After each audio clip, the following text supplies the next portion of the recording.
When it comes to handling conflict in the workplace, there are several key scenarios to be prepared for.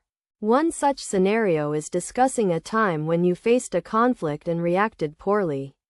Most people have experienced a work-related situation that they regret, and what's most important is not the incident itself, but what you learned from it. For instance, when working in sales, you may have underestimated the competitiveness of the work environment and approached a coworker for help, only to be rebuffed. If you responded sharply, you may have later realized that you were the one who was rude, and that the other person was under a tight deadline.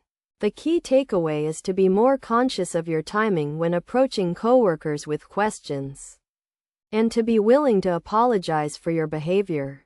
Another important scenario is discussing a time when you disagreed with your boss and found common ground. This shows the interviewer that you value collaboration and are willing to problem solve despite differences of opinion. For example, you may have disagreed with your boss about terminating a team member, and instead proposed additional training to help them improve.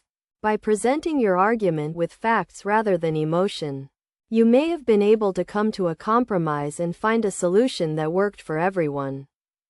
Being able to resolve conflicts between others is also a valuable skill. This may involve acting as a mediator and helping to facilitate a meaningful conversation between the parties involved. By speaking with each person individually and then bringing them together, you can help to address the root causes of the conflict and find a resolution. This approach can lead to improved working relationships and a more positive work environment. In addition, you may be asked about a time when you worked on a team and other group members were not performing their share of the work.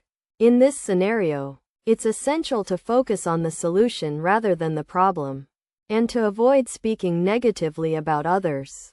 Instead, you can discuss how you took the initiative to redistribute the workload, step in and reallocate tasks, or take on extra responsibilities yourself. By doing so, you can demonstrate your leadership abilities and commitment to achieving a positive outcome.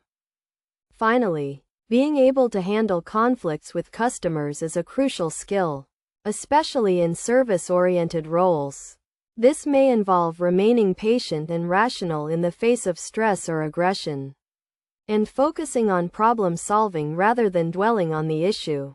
By listening empathetically, reassuring the customer that you are there to support them, and working to find a solution, you can de-escalate conflicts and achieve a positive outcome.